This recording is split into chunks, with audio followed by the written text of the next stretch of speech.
Minha natureza. Tempos atrás, escrevi um artigo intitulado Eu, visto por mim mesmo. Diferentemente dele, que foi escrito sob um ponto de vista objetivo, desta vez pretendo descrever, subjetivamente, meu estado de espírito tal como ele é.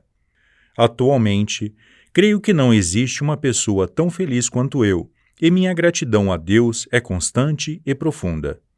Qual será a causa da minha felicidade? De fato, eu não sou uma pessoa comum, sobretudo porque Deus me atribuiu uma grandiosa missão e esforço-me dia e noite para cumpri-la. Todos os membros da Igreja sabem que, através dela, um incontável número de pessoas está sendo salvo. Todavia, existe um segredo da felicidade que é fácil de ser praticado por qualquer pessoa, ou melhor, por quem não tem uma missão especial como eu. Primeiramente, desejo abrir meu coração, mostrando aquilo que é uma tônica em meu íntimo. Desde jovem, gosto de dar alegria ao próximo, a ponto de isso se tornar quase um hobby para mim. Sempre estou pensando no que devo fazer para tornar as pessoas felizes. Por exemplo, quando acordo pela manhã, minha primeira preocupação é saber o estado de ânimo dos meus familiares. Se houver uma só pessoa mal-humorada, já não me sinto bem. Na sociedade, ocorre justamente o contrário. Os familiares é que se preocupam com o estado de ânimo do chefe da casa. Como procedo de forma oposta, acho isso estranho e até fico um pouco triste. Portanto, para mim, é muito penoso escutar xingamentos, gritos de raiva, reclamações e lamentações. Também me é difícil ouvir repetidas vezes um mesmo assunto. Sou sempre pacífico, feliz e abomino o apego. Esta é a minha natureza. O resultado do que acabo de expor é um dos fatores determinantes da minha felicidade. Por esse motivo, eu sempre afirmo: se não fizermos a felicidade do próximo, não poderemos ser felizes. Acredito que meu maior objetivo, o paraíso terrestre, estará concretizado quando meu estado de espírito encontrar ressonância e expansão no coração de todos os homens. Sinto-me constrangido por este artigo parecer um autoelogio, mas, se depois de sua leitura ele puder levar algum benefício às pessoas, ficarei satisfeito. Por Meishu Sama, em 30 de janeiro de 1950. Coletânea Alicerce do Paraíso, volume 1. Relato 22. Sem desperdiçar um minuto sequer.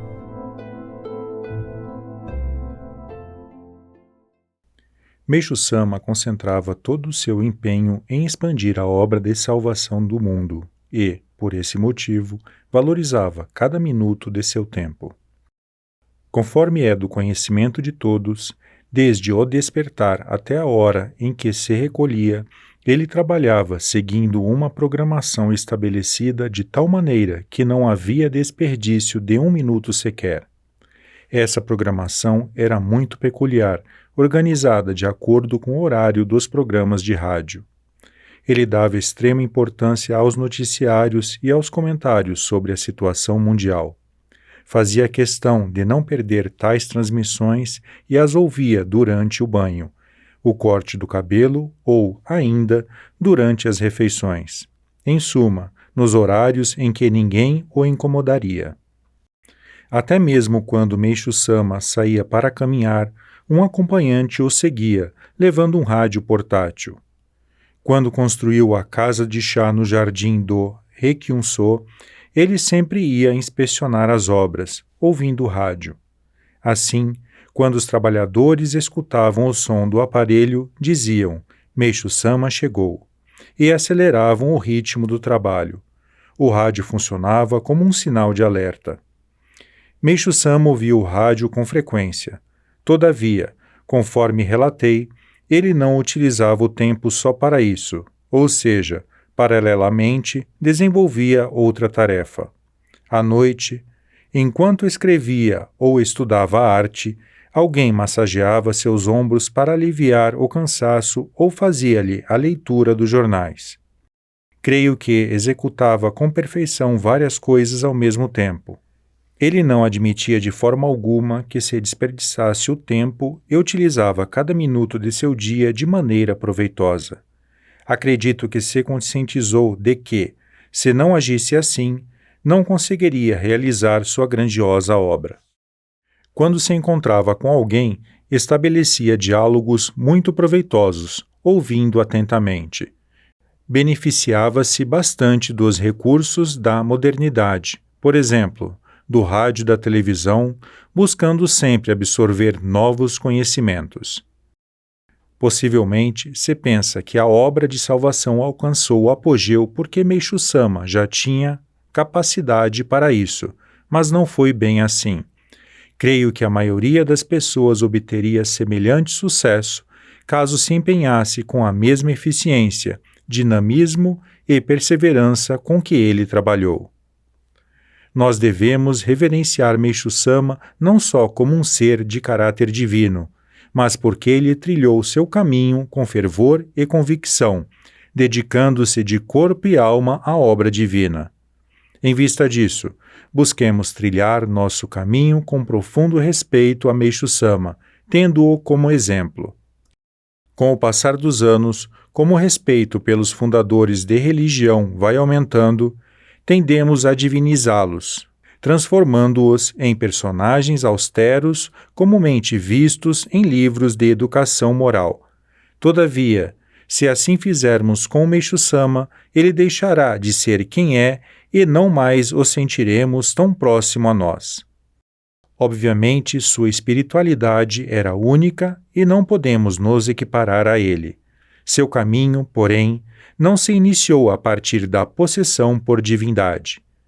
Desde muito cedo, como qualquer outra pessoa, ele se deparou com as dificuldades da vida, como a pobreza e a doença.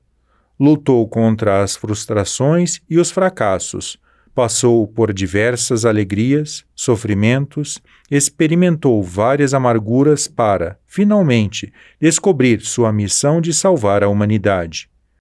Nesse fato reside a grandiosidade de Meishu Sama e também nossa felicidade.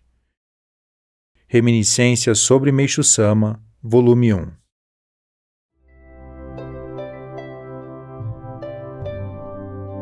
Relato 117. Cartas e experiências de fé.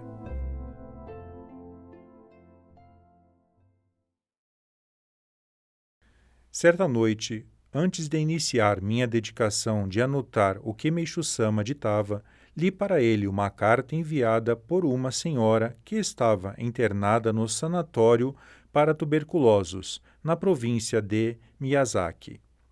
Na carta, ela dizia que tomara conhecimento da nossa igreja através de um artigo publicado em uma revista semanal sobre a conversa entre Meishu Sama e Musei Tokugawa. Com isso, surgiu nela o desejo de ser salva. Meishu Sama, sentindo-se bastante penalizado com a situação daquela senhora, redigiu-lhe uma carta com palavras confortadoras. Além disso, disse-me: telefone para a igreja mais próxima e tome providências para que um ministro vá visitar essa senhora. Como já era de madrugada, respondi-lhe: amanhã de manhã bem cedo ligarei para ele. Ao que Meishu Sama respondeu: amanhã não, agora. Assim, já era mais de 1h da madrugada quando pedi a ligação, que só foi completada depois das 2, horário em que Meishu Sama já deveria estar dormindo. Mesmo assim, ele ficou esperando. Ao falar com o ministro, Meishu Sama orientou-o sobre os pontos vitais e a frequência da administração de Jorei e até sobre a dieta adequada. Só depois disso é que ele se recolheu. Cerca de 5 dias depois, preocupado como se o problema fosse dele, perguntou: o que será que ocorreu? Será que ela melhorou?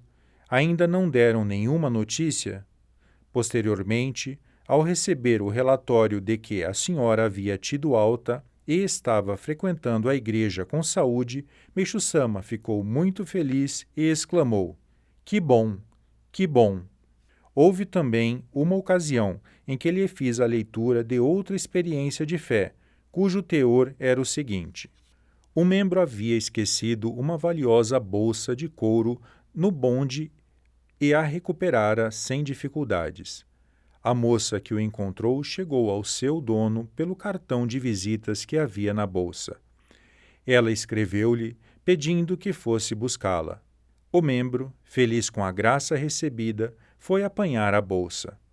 Chegando à casa da moça, soube que esta não tinha paz e vivia com um irmão e uma irmã mais jovem, em condições lastimáveis. Seus 2 irmãos estavam acamados, e ela arcava sozinha com a subsistência da família. Todavia, na experiência de fé, o membro realçava apenas o fato de ter encontrado a bolsa, pouco se referindo aos 2 irmãos doentes. Ao ouvir isso, Meixo-sama disse: "Muito bem, ele encontrou a bolsa, mas o que aconteceu aos 2 irmãos que estavam doentes? Por que não lhes ministrou Jorei? Será que ele não lhes falou sobre a nossa igreja? Entre em contato com este membro. Caso contrário, não poderemos publicar este relato no jornal Eiko. Dependendo da resposta, envie-lhes o Hikari. Reminiscências sobre Meixo-sama, volume 1.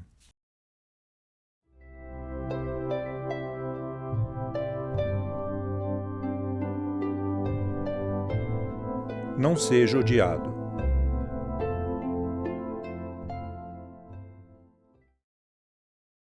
Já lhes disse que não devemos odiar ninguém. Digo-lhes também que não sejamos odiados porque, quando isso ocorre, os maus pensamentos da outra pessoa, como o ódio, o ciúme, o desejo de vingança, entre outros, chegam até nós por intermédio dos elos espirituais. E isso nos atrapalha, provocando sempre desconforto e mau humor, e impedindo a boa sorte e o bom andamento do nosso trabalho. Sendo assim, é preciso que tomemos o máximo de cuidado.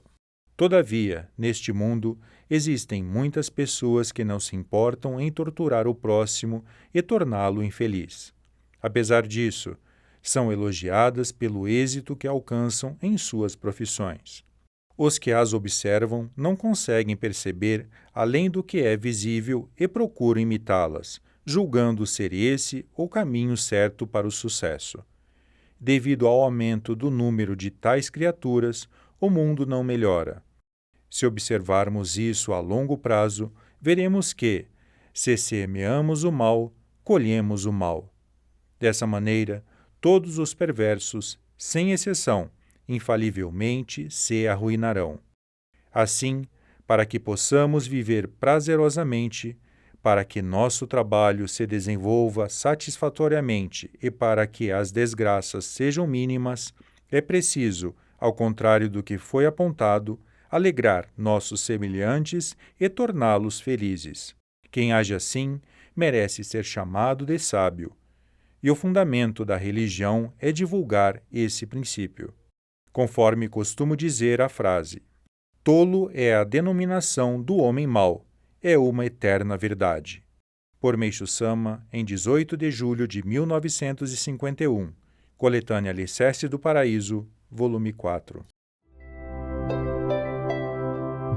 Pessoa simpática.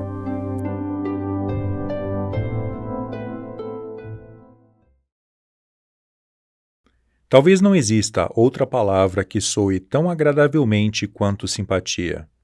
Pensando bem, na vida, a simpatia é mais importante do que imaginamos, pois, não se limitando ao destino do indivíduo, sua relação com a sociedade é grande.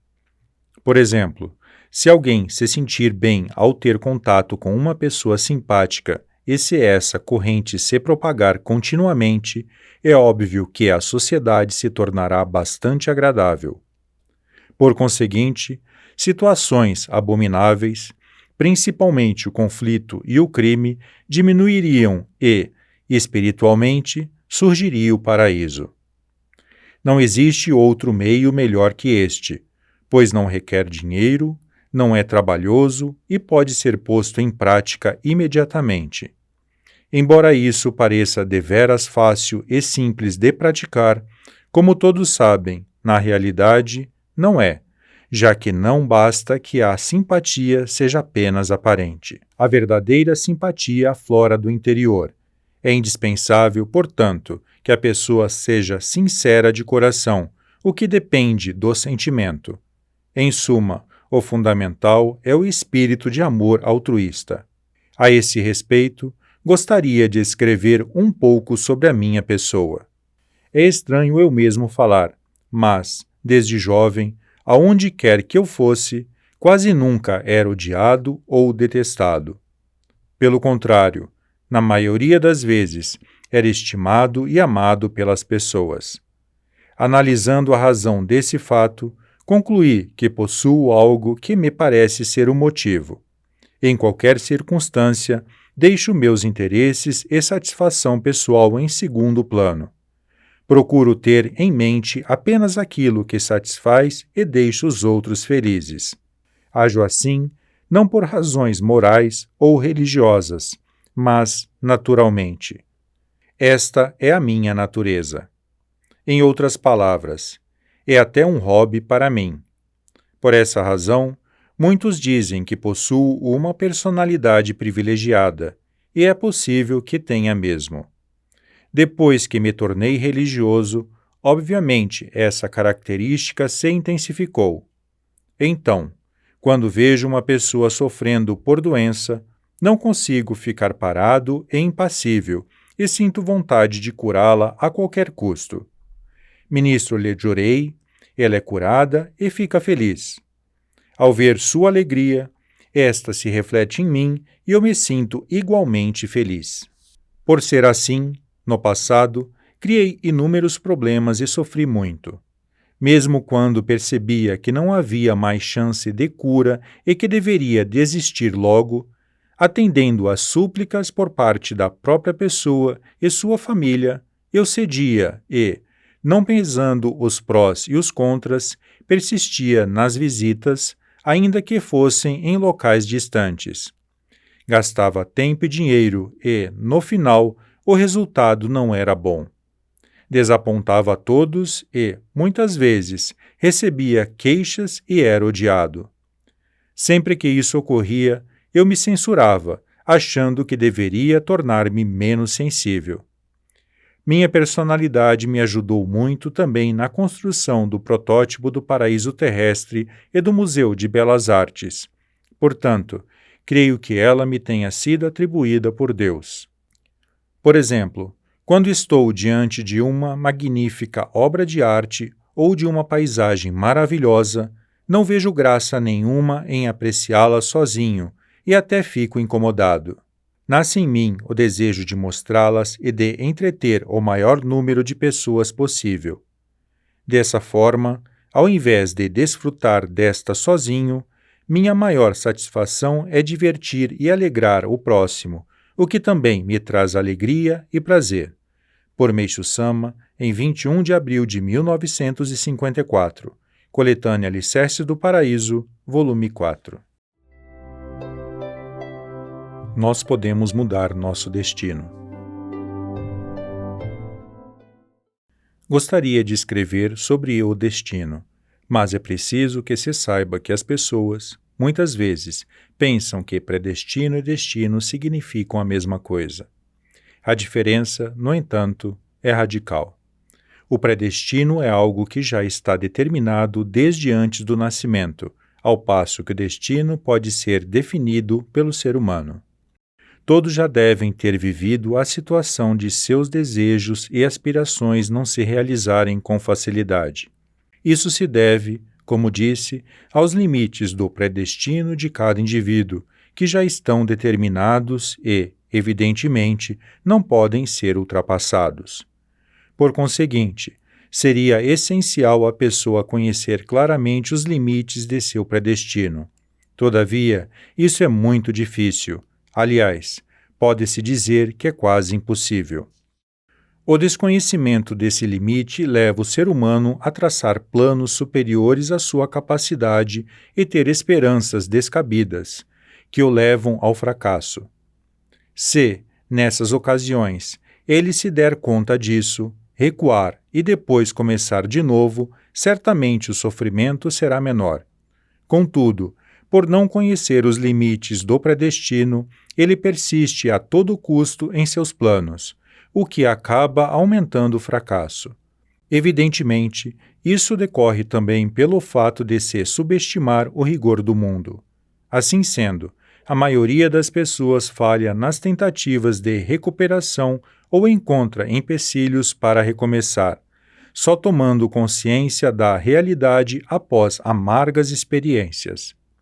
Felizes aqueles que conseguem despertar para isso, pois, lamentavelmente, há muitas pessoas que, mesmo chegando ao estado de extrema infelicidade, permanecem até a morte sem despertar para essa realidade. Referi-me ao destino das pessoas que não possuem uma fé.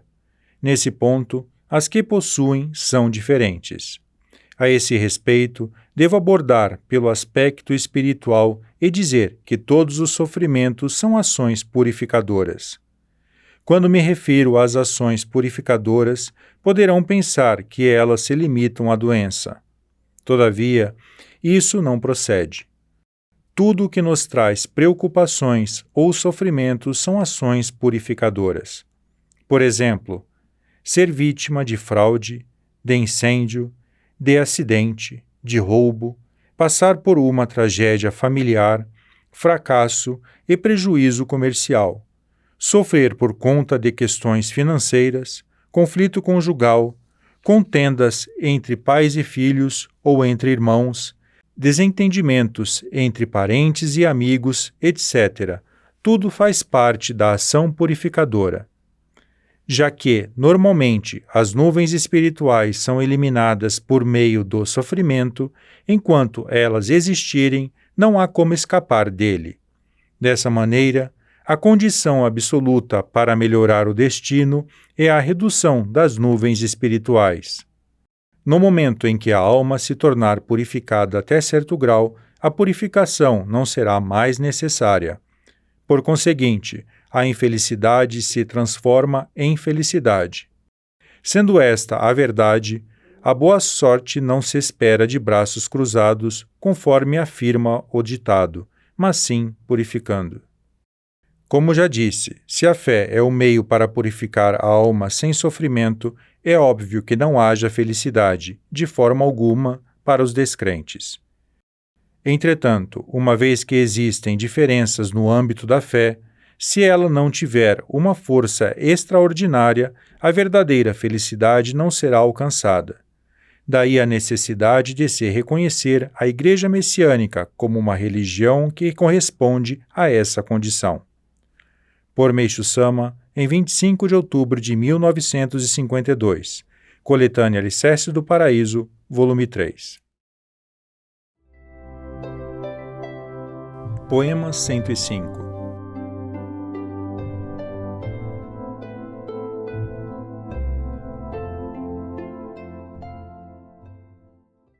Iniciei minha vida religiosa há cerca de 30 anos. Até então, minha maneira de pensar era realmente superficial. Em outras palavras, apesar de sempre ter em mente que não devemos praticar más ações, mas sim as boas, no momento de agir, faltava-me coragem. Dessa maneira, eu era muito indiferente no que dizia respeito ao bem e ao mal. Na sociedade, existem muitas pessoas que possuem pensamentos semelhantes aos que eu tinha naquela época. Todavia, à medida que minha fé se aprofundava, comecei a compreender claramente não só a relação entre o mundo material e o mundo espiritual, mas também a vontade divina. Assim sendo, meu modo de pensar acabou mudando definitivamente. De que forma ocorreu essa transformação? Percebi que as más ações acabavam constituindo um pecado muito maior do que imaginamos, e que, pela prática de boas ações, os resultados obtidos são muito melhores do que o suposto. Dessa forma, meu sentimento e pensamento sofreram grande reviravolta. Ao mesmo tempo que passei a repudiar o mal, mudei por completo o curso de minha vida e comecei a praticar o bem com todas as minhas forças. A partir de então, surpreendente e misteriosamente, a sorte começou a me favorecer. Como consequência, a confiança foi se fortalecendo cada vez mais, e quanto mais praticava o bem, como que, em retorno, as coisas boas vinham ao meu encontro. Evidentemente, até hoje, a cada dia, vem aumentando a confiança de numerosas pessoas em relação a mim, o que considero como a filosofia da felicidade. A experiência apresentada não se limita a mim. Ao observar inúmeras pessoas, constato que, apesar do seu grande empenho, as coisas não se realizam de acordo com o desejo delas. Às vezes, fracassam, levam prejuízos e, apesar de realizarem grandes esforços, não são bem vistas. E, no final, não obtendo a confiança dos outros, desanimam. Ao analisar o motivo, infalivelmente encontramos equívocos cometidos em algum ponto. Entre estes, as mentiras ditas com toda a naturalidade vêm a ser as piores. Tais pessoas devem, antes de mais nada, rever cuidadosamente o próprio sentimento. Procedendo dessa forma, com certeza, elas descobrirão a causa do problema existente no fundo de seus corações. Creio que compreenderão que o motivo de não terem conseguido obter os resultados desejados, não obstante o esforço, se deve aos seus pecados. Principalmente, as pessoas de fé, que foram escolhidas por Deus, têm o compromisso de serem pessoas exemplares e, por essa razão, devem evitar práticas que se encontram fora do caminho. Do mesmo modo, devem manter a consciência tranquila, não tendo motivos de se envergonhar perante Deus e o mundo. São essas as pessoas amadas por Deus. Em consequência disso, as graças divinas serão abundantes e, como o espírito delas está sempre calmo e alegre, tais pessoas conseguem usufruir de uma vida tranquila, evitam criar inimigos e granjear rancor de terceiros e, sendo respeitados por grande número de indivíduos, tornam-se felizes. Por Meishu Sama, em 1º de fevereiro de 1964. O Pão Nosso de Cada Dia, o Alimento Espiritual do Cotidiano, volume 1. Poema 179.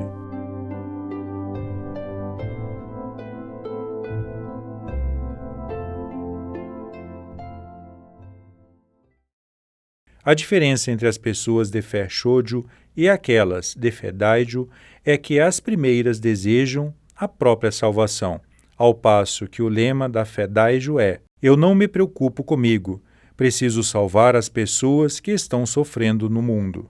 Pensam constantemente: eu não me preocupo em ser salvo, preciso salvar o maior número de pessoas, sinto pena delas e não consigo ficar parado. Esta é a verdadeira fé. No entanto, há aquelas que insistem na própria salvação. Isso se deve ao seu amor egoísta. Portanto, Deus não lhes concede muitas graças. Além disso, pessoas assim se aborrecem diante da menor crítica que lhes seja dirigida. Isso é devido ao seu amor egoísta. Independentemente do que digam a seu respeito, não precisam se importar. Basta ser do agrado de Deus. Por essa razão, eu digo para não se prenderem às pessoas, e sim a Deus. Nesse ponto, a diferença parece mínima, mas é enorme. Portanto, devem sempre seguir a fé Daijo. As pessoas de fé Daijo não dizem que os outros são bons ou maus. Já as pessoas de fé Shōjo estão sempre julgando e criticando. No entanto, isso não é certo. Afinal de contas, é impossível saber se alguém é bom ou mau. Por Meishu Sama, em 25 de abril de 1953. O Pão Nosso de Cada Dia, O Alimento Espiritual do Cotidiano, volume 2.